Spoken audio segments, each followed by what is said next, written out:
On February 9th of 2004, 21-year-old UMass student M.O.R.E drove from her dorm in Amherst, Massachusetts to the White Mountains of New Hampshire. At approximately 7:27 p.m., Maura spun out her 1996 Saturn on a hairpin turn on Route 112 in North Haverhill. There has never been a credible sighting of Maura since. Maura is 5 foot 7 inches tall. She weighs 120 pounds, and she has brown hair and hazel eyes.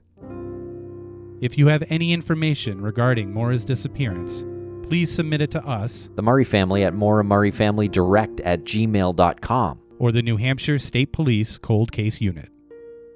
This is Missing Maura M.O.R.E.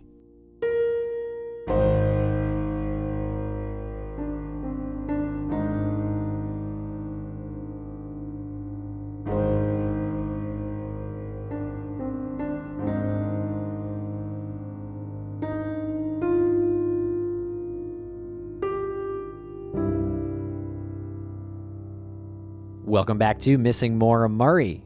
I'm Tim, here today with Lance. Lance, how are you today? I'm doing great. How are you today? I'm doing great, Lance. This episode, we speak to an incredible advocate named Juanita Batchelor. She's from Springfield, Massachusetts, Lance, and she is one of the toughest advocates that I've heard of and that we've spoken to. Her son, Daryl, was killed from random gun violence at age 23. Yes, Daryl was shot in 2014. It was random gun violence, as you said, and our guest, Juanita, is Daryl's mother, and when her son was murdered by this random gun violence in Springfield, she went on a mission with her sister to get control of the streets, to get control of her community, and to get control of the guns that are just out of control in her neighborhood and in neighborhoods across the country. Her sister, Tamara Clark, is a partner with her on this, and they've led marches, and they've gone through so much tragedy. In addition to her son being murdered, her niece was shot dead in Springfield on June 26 of this year.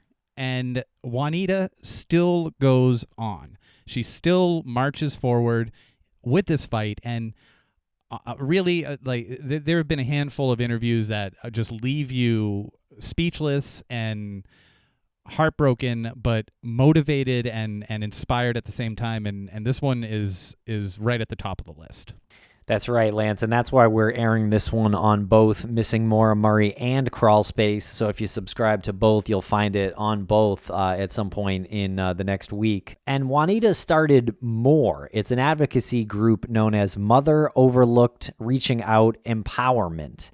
And so she started that group in 2018 after the shooting of her son, Darrell Jenkins Jr., but again, before the random gun violence of Tamara Clark, her niece. So again, just shows how strong she is. She fights against gun violence and has for several years, and then her niece is met by random gun violence, which is basically the height of tragedy that I can think of.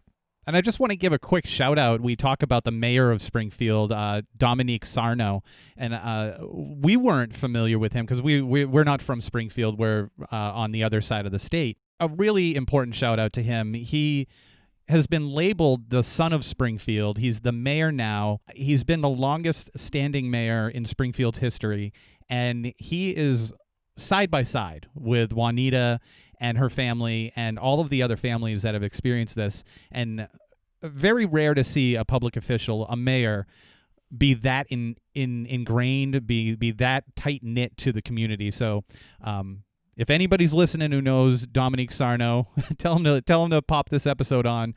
And if he ever wants to come on the show to talk about this, he's more than welcome. So a quick shout out to him. Absolutely. And you can check out Juanita's work at springfieldjustice.org. And again, this might sound like these are local problems, and some of them specifically are, but the entire viewpoint of what we're talking here, I think, is adaptable much more widely. Yeah, and she hits on some very important issues and solutions. One of them being educating the kids in the community, educating the youths, and raising them in the community. She's a parent who lost a son, and instead of being broken by that, she's trying to raise the community as a mother to all of the future there, like all of the youth there. So very admirable work. Yes, a heartfelt thank you to Juanita and Tangela and all the work that they do. So I hope you enjoy this interview. Hope you're as moved by it as we were. Thank you very much for listening, everybody. And again, please go to springfieldjustice.org.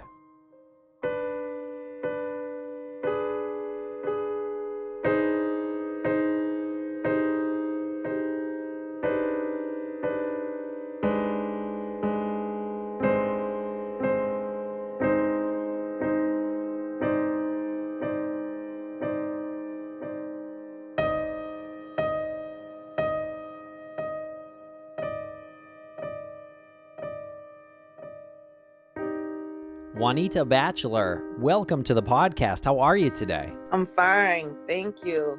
Yeah, thank you so much for taking time out of your day. Happy Friday. And yeah, we've been trying to get together with you for a little bit. We had a preliminary phone call with you. Why don't you fill in the listeners so who you are and what your mission is? Because it's very important, and I feel like more people need to know about what you and others like yourself are doing in in this state, and then spread out. You want this to spread out. So I'll give you the floor now. Okay, thank you. I'm Juanita Batchelor, raised in Springfield, Mass. My son, Darrell Jenkins Jr., was 23 years old and was gunned down in front of our home June 4th, 2014. His case is still not solved. There's been a lot of violence in that area where I was staying. And he left behind two daughters. He was a personal care assistant. He did music. He was a father who brought his daughter to school, helped her with her homework. And one day he was here, and the next day he was taken. And that was the same day he was going to be a pallbearer for my grandmother, who had just passed May 29th from cancer. Her actual funeral was June 4th, and he was killed on June 4th that evening. He was outside, a little nervous, getting his hair braided and stuff, and taking pictures with his friends. So that's why he was at my home, because we were getting ready for the funeral that morning. And it's been very difficult since then, because more mothers have lost their sons to gun violence. And it's like I'm reliving my son's death every time somebody else's every time somebody else's son or daughter is killed. How old was Daryl when he was killed? He was 23 years old. Wow, that is really young. And you said that he was a father as well. But you said that he was taking care of his children. Where did he get that? Did he get that from you? Because 23 years old, I didn't even know, like, I couldn't even hold a job down. Like, I couldn't put gas in my car, let alone take care of children. Where did he get that from? He definitely got it from me. Unfortunately, I had my son when I was 16, and with me working, he had a lot of responsibility with watching his younger sister. So growing up, he was like the man in the house. So he learned to cook and wash his own clothes, and he was a very independent 23-year-old.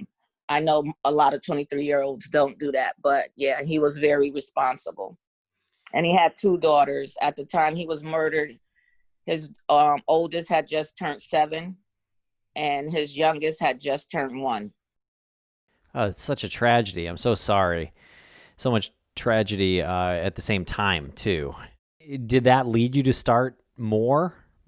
Yes, that's definitely what started me at M.O.R.E. I felt that the police didn't really tell me, or the DA or anyone wasn't really there to explain to me how a homicide works, like what services I would get, or what kind of help or resources I would get after the homicide. There was like no advocates that came out to my house to tell me this is how it's going to go down. This is what you need to do. It was just me fondling around while I'm grieving, trying to figure things out.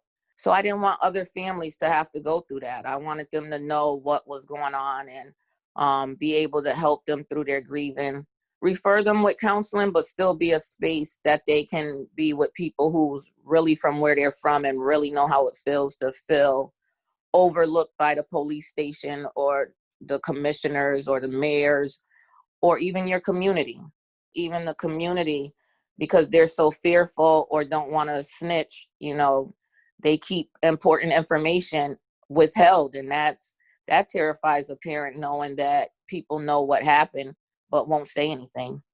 You mentioned the community, and you mentioned not having any advocates. I'm assuming you mean advocates from, law enforcement, the police station, coming out to guide you through the process of how to, begin this homicide investigation for this tragic event for, with your son. Absolutely. The number of violent crimes per capita in Springfield is ridiculous. It's 988. That's just the latest piece of information, the latest bit of information that's come out of Springfield, Massachusetts. It's 988 violent crimes per capita. When you heard that, because you're nodding right now, so you know this, you live there. It's Yes. I'm from a relatively safe town in Massachusetts, so I wouldn't know what to do if I were to start a program like you're starting. If I were to start advocating for others, I do it feeling kind of safe and feeling like I can do something just because of my environment. Did you see that number? Did you recognize that obstacle that you had to overcome, and was that daunting? Yes, I did, and it was, but my anger at the time overweighed all of that. You know, just wanting justice so bad for my son. It started with just the power of wanting justice for him, and it just expanded to justice for all. And how is the hunt for justice in Darrell's case going? It's horribly. It's not really going anywhere. I'm hearing the same thing I heard in 2014. I'm hearing in 2020 from the police. People know, but there's nothing much they can really do unless somebody speaks up. So that's heartbreaking. When you're not alone, though. I mean, this isn't like a one-off where the police are checking in every day and they're saying, we're conducting a sting operation for your son. They're so overwhelmed, right? Yeah, there is many mothers and fathers and children, sisters who are fighting for their loved ones who have not, murders have not been solved. And that's why I'm in the middle, because on one point the community blames the police and the police blame the community. And I feel they both right. I feel the community should speak up, but on the police side, they don't feel safe to speak up. The police don't feel safe to speak up, or No, I mean, like, I feel for the police, as what they're saying, the community needs to speak up.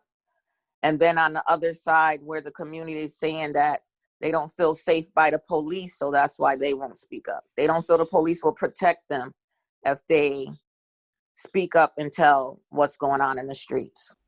Yeah, there's a lot of problems with that. If you're to say, "Oh, I know who shot somebody," and then you turn that in, you go home, you're then at risk before trial and before that person is put away, theoretically.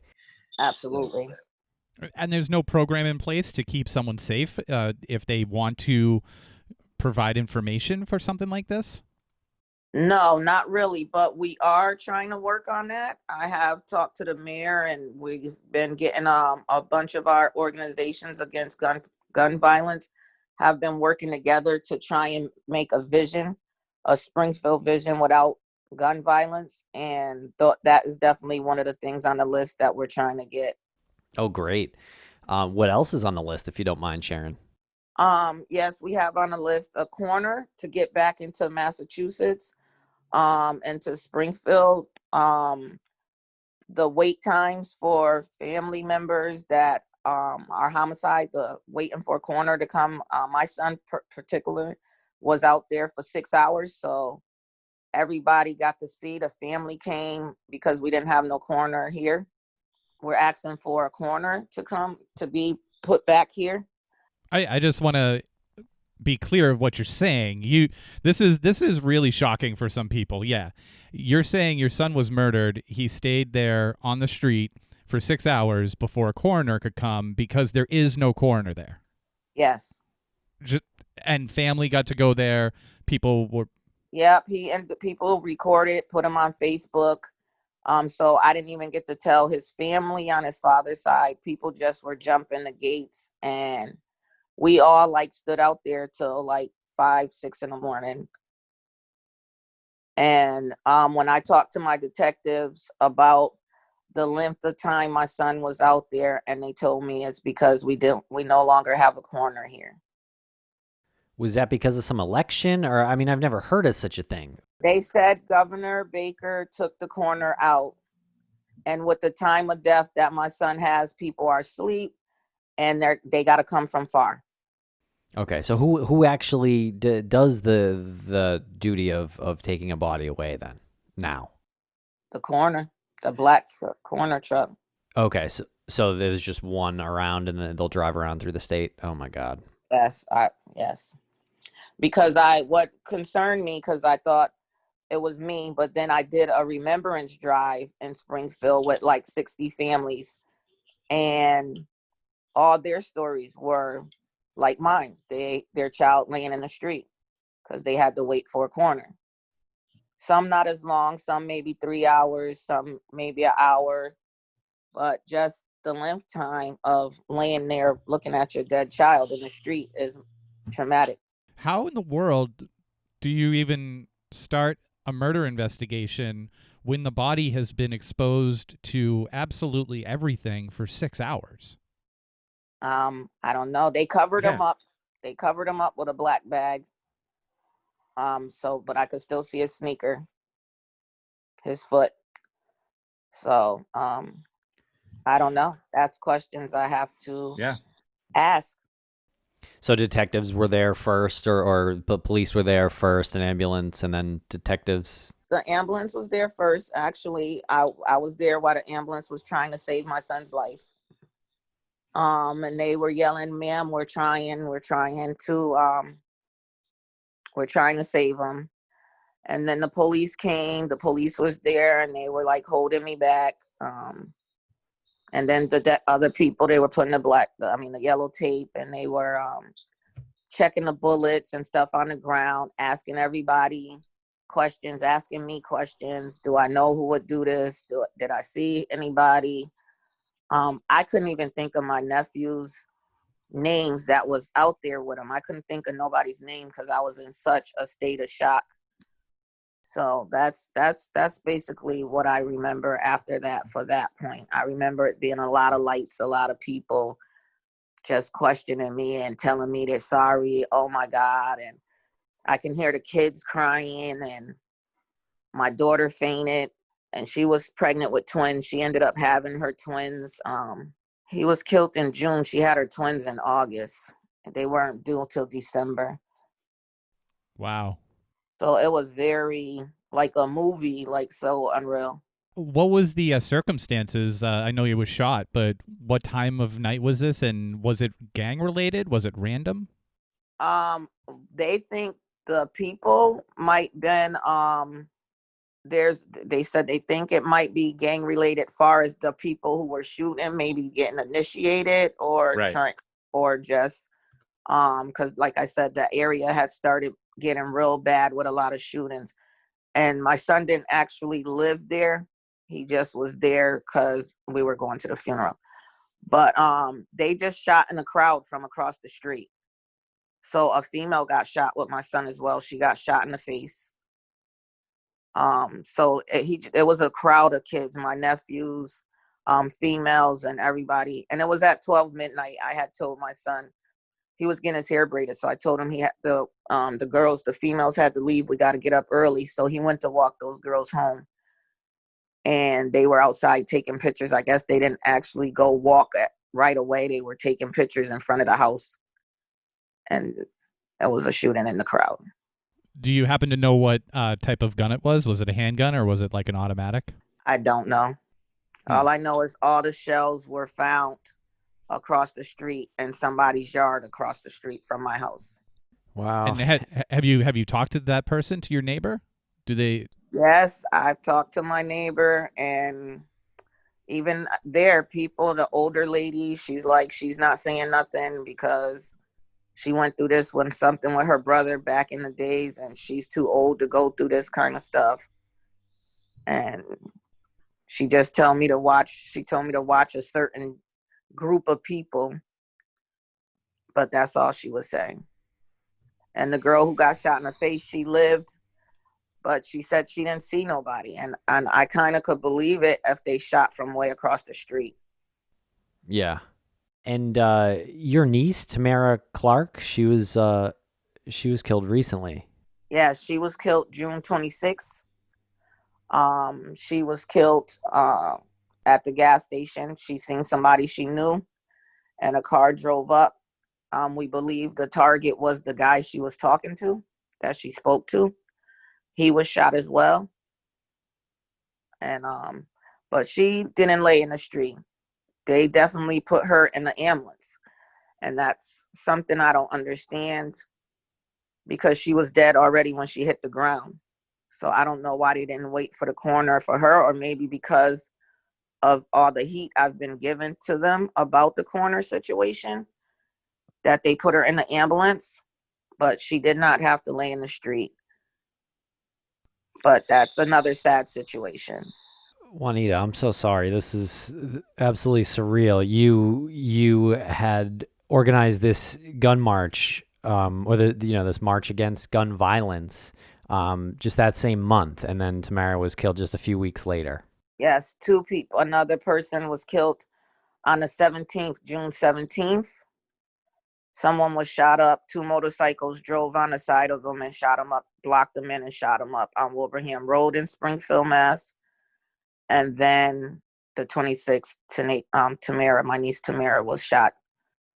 One bullet to her heart.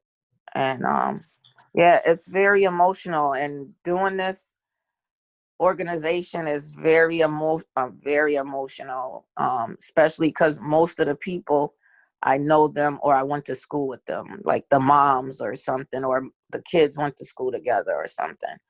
So it's definitely a difficult thing. When you're organizing something like this, where do you start?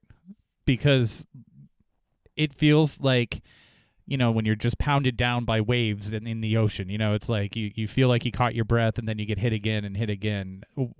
Where do you start after your son is murdered? What's your first step? When my son was first murdered, I just started doing stuff on my own, putting myself out there, going to other peace marches, and people would ask me to speak, and I would just speak at different events and just tell my story and how these guns need to get off the street, and I plead for help. I'll go on live and ask. And then some moms started reaching out to me, or some of the leaders in the community were referring me to other people. I started going to the C3 meetings, which are meetings with the police, Springfield police, and the different areas of Springfield. So I started going to the one in Forest Park where my son was killed. And I just started telling them what I was doing, and people started reaching out to me. And that's how I started. Yeah, I'm looking at some of these pictures from this march that you had, and you even have the mayor there shouting in a megaphone, which is pretty powerful. The mayor of Springfield, but also makes me wonder, like, if the mayor is screaming that we need change, and he's trying to help too. Like, How can we not get change if the mayor is literally shouting in a megaphone? Well, when I just met with the mayor this week, Tuesday, um he feels we need to get on the court system. The judges, they're locking them up, and the judges and them are letting them out. They did do some big bust on guns, and I was hopeful for that. Like maybe some bodies will be on those guns, but those people were released as well. So I'm not gonna knock them all on my own right now, because for me it seems like he's trying to do something for the community against the gun violence. I mean, he's reached out to me. He hasn't ignored me. He's supporting my organization. He has supported my organization. I just think it's a difficult situation with it being so easy for people to get to guns, because these are not like the regular guns. These are like illegal guns. So Yeah. it's even a harder task. But once those guys that are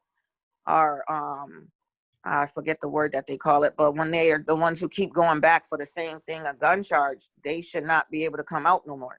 I don't care what color they are. Yeah. And you brought up so many points there that we're going to talk about. I just wanted to clarify that the mayor of Springfield is Dominic Sorrow, right? Yeah, I'm impressed that he's there and you got him and everything. It's almost just a little startling that he has to yell in a megaphone in order for change to even be approached, I guess was my point. Yeah. And I want to talk about your organization more, but you also just mentioned it's very hard to get a handle on the guns that are out there right now because they're illegal guns. How do you even identify that these are illegal guns? Because I have at my groups, we have different detectives come in and talk to the group, talk to the moms about the different cases or different things of why you're not solving our cases, or what can we do? And they told us there's something, I guess, called ghost guns. And they said they're very popular out here, and that's how they think people are getting the guns out here in the streets. If anybody wants to know what a ghost gun is, there's a really good documentary that you can look up. I think it's on Netflix. It's called Ghost Guns. It's like it's this whole black market industry that it generates millions and millions of dollars. You can you can get a gun somewhere else for like $7, and you can sell it for like $700, and you file everything off of it. It's completely untraceable, and you can drop it on the street and you'll never see it again. So someone could be making like 700 times the profit on something like that, and it's run rampant. Like they're everywhere. Yeah, and that's what the detectives have told us. Well, tell us about your organization more. Okay, more is about fighting for justice, but it's also about healing and empowering. Um, if we're all still angry and distraught, going through our grieving process, we're not going to be accountable or reliable to stand to the mayor. And you have to talk, even with you're angry, you have to be respectful. So I try and work with us on our healing and our emotional, whatever's going on at home, because losing someone could be the person who was paying the rent, and now you're struggling. So you're angry, you're grieving. So we work with families on that level. We have group empowerment classes for men and women. For the youth, we are starting to try and get I was getting into the schools, working with the school committee, to just reach out to hopefully give some of the kids a insight on how a mom who lost a child, how it makes them feel, how it tears a family up. And we do marches. June 4th, I was received a proclamation for my Remembrance Save Our Street project by City Councilwoman Tracy Whitfield. We plan to help with giving out food bags for these families and being a safe place for the youth to come, where they don't have to worry and about different things. And also we're making a program with trying to work out a program with arts and cooking and music, because a lot of kids like that. Everybody doesn't play basketball or football or baseball. Some people like to cook and do music. And just to try and find ways to get them off the street. COVID got us a little messed up right now. Right. And what does M.O.R.E stand for? Mother Overlooked Reaching Out Empowerment.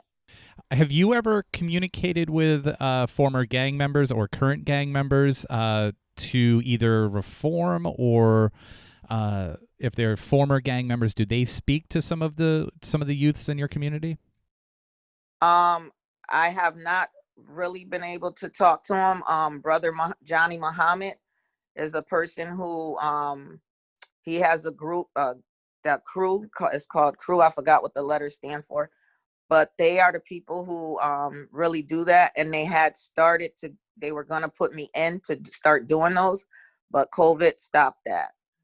But yes, that's definitely on my list, my to-do list. We first heard about you and your son and niece's case through private investigator Lou Barry. Yeah, how do you know Chief Lou? When my son first was killed, some people from Washington had invited me, open closed case campaign.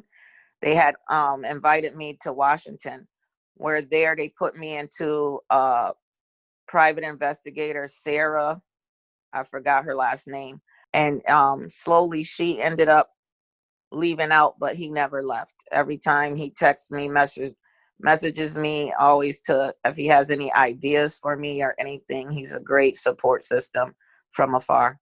That's great. And that's who got us. We love Lou. Told me. Yeah, I love him too. Yeah. I don't think he works with Sarah anymore. No, he doesn't. Yeah. No. So that's how I met him, and he's still here to this day. He even helped me do some paperwork to help me get my nonprofit together. He's been a great support system. I'm reading a little bit more about Dominic Sarno, the mayor. Did you know that he's the longest running mayor in Springfield's history? And I mean, of course, you know this. He was born in Springfield. He's been called the people's mayor.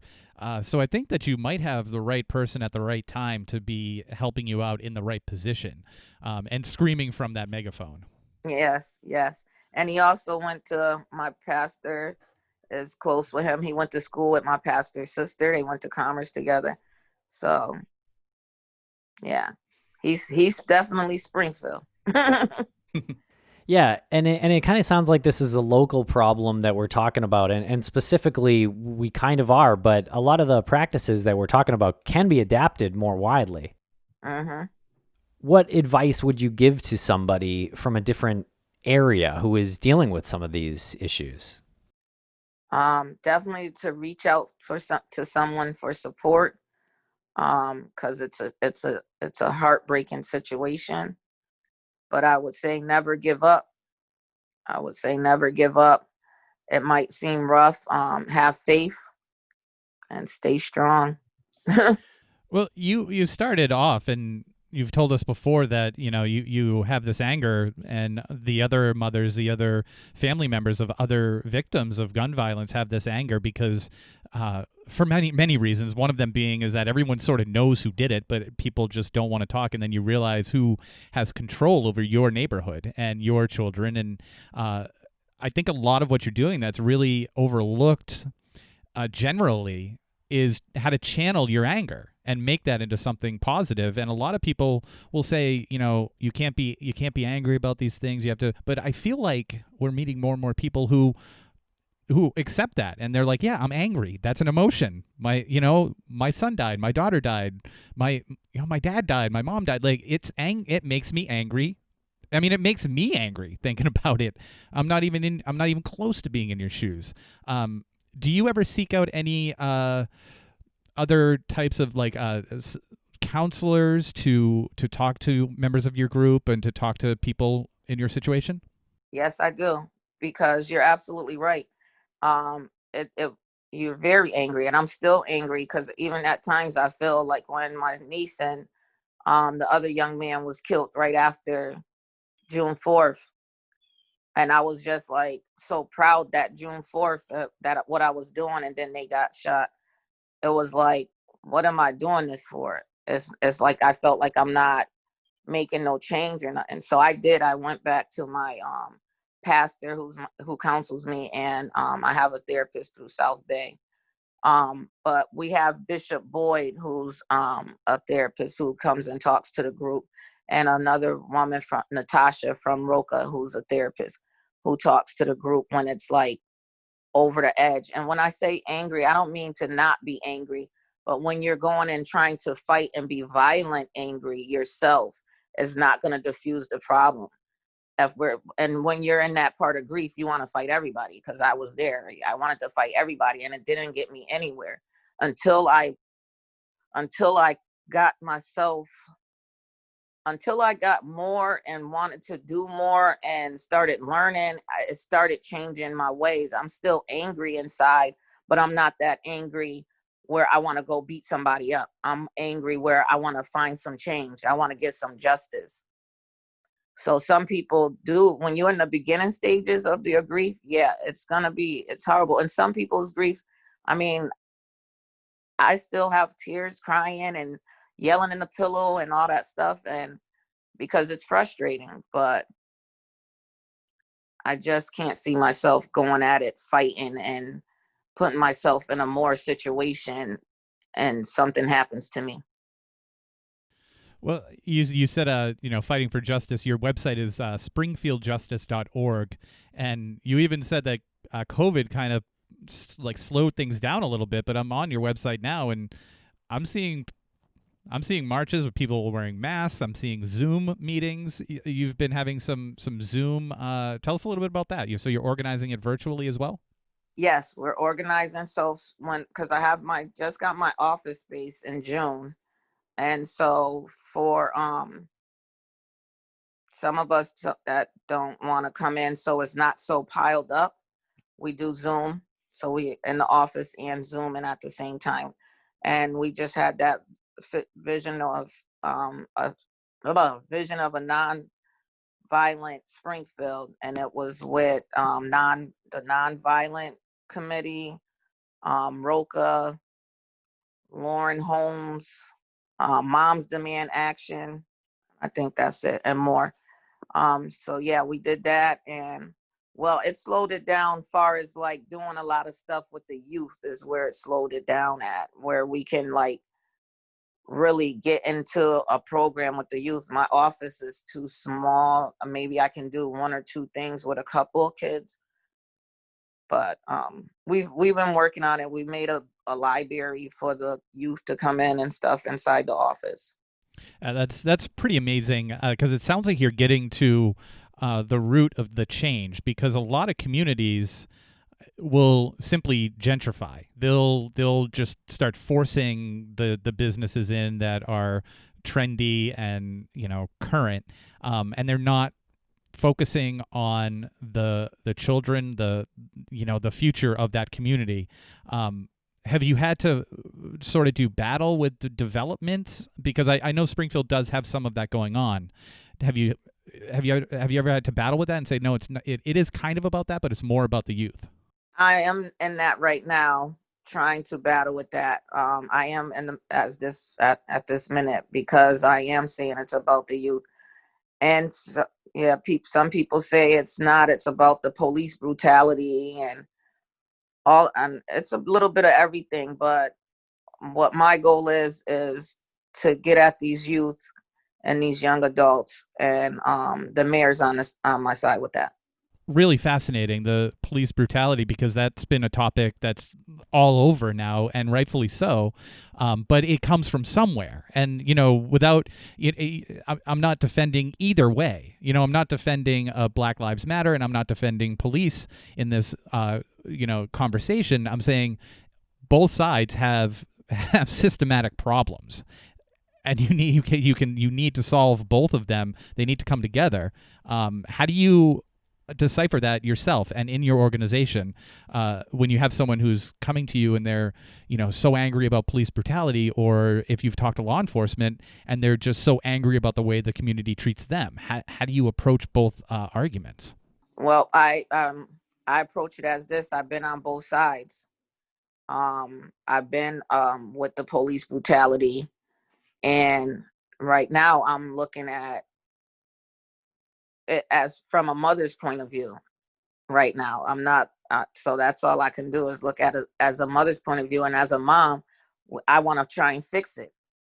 So for me to fix it is not to keep picking and making blames, is for us to get to the root of the problem on each side. Get those bad guys out of the street that's shooting these people, and get those bad guys out of the police station that's doing the wrong thing, and let's work together and make stuff happen. And that's how I look at it. We just got to get the bad apples out, because all people aren't bad on my side who's doing the shooting. All police aren't bad. I need the police to help me figure out what's going on with my son. But I also want to have police that are going to truly help me. Absolutely. Yeah. Such a powerful cause and mission. I just thank you so much for spending some time with us talking about this. Thank you. Thank you for having me. I want one more quick question about the police. Is that something that you're working with the mayor on to maybe make some initiatives there with law enforcement, or is that something in the works with the mayor? Right now, yes, when I went to meet him, Commissioner Clapborn was there, and she told me about her youth groups and stuff that she got going on, and that anything that I wanted to be a part, they would include me. Is the COVID though. But also I'm doing on my own, because I go to the C3 meetings. I have a meeting with the sergeant for the Forest Park area where I live, where I want to work with them and just try and start where I'm at right here in this area, and we move it on to each area. I'm only one, I can't do everything at once, but a start is somewhere. And he's willing to meet with me. We're gonna go meet for coffee. So I'm talking to the police, and yes, there's people who don't like that I'm talking to the police, but I'm not. I don't care. I don't care. I want change. I want my grandkids to grow up and be able to know that they can speak to a police officer. How am I teaching them if your address, if you don't know where you at, you're lost, and they're scared to talk to the police? No, something has to give on both sides. You're absolutely right. This is such a smart approach. And I see that you've got a petition out there as well. Yes. I just signed that now. Justice for our families, safety on our streets. You can find that at springfieldjustice.org. Yeah, check it out. There are a lot of great articles, and you have a YouTube page too where you share your story. Yes, I do. Thank you. And we'll make sure everybody knows where to find that information. And if anybody wants to help, because you're one person, but you're one voice that is pretty strong. Where can they find? Where can they get more information? Where can they volunteer? You can go to my email, justiceformorefamilies@gmail.com, or my business line is 413-517-4842. Great. And where are Darrell's children, your grandchildren now? Are you taking care of them? I take care of them. I've been taking care of them since the day he passed. Yeah. And they are 7 and 13 now. And they were 7 and 2? 7 and 1. 7 and 1 when he passed. When he passed, yep. The baby turned 1 on June 1st. The older turned 7 on June 2nd. And then he was killed June 4th. So it was horrible. What have you told them, especially the youngest, about their father? Everything good. But they know that he was shot. They know he's been on the news. The oldest one is having a hard time, a very hard time. So that's another thing I didn't even get into, but the mental health it does to the kids. So she's in and out of programs and stuff, and it's hard. It's hard on everyone, and this death doesn't end after the funeral. It still keeps going. So that's she's who makes me want to deal with the youth so bad, watching her struggles. Yeah, I mean, we have conversations about secondary victims, but this is so much more tragic because, you know, he had his life together. He was raising 2 children. He was going out and taking pictures. The night of, it would be great grandmother's funeral, and no fault of his own. And now, you know, his oldest has to endure the pain of that moment, and, you know, for what? So hats off to you for your fight. He's right, though. We talked to a lot of advocates and victims and secondary victims, and your strength is on a level that is, I would say, maybe unparalleled in what we've seen. Thank you so much. I just want to make a difference. I don't want my son's death to be in vain.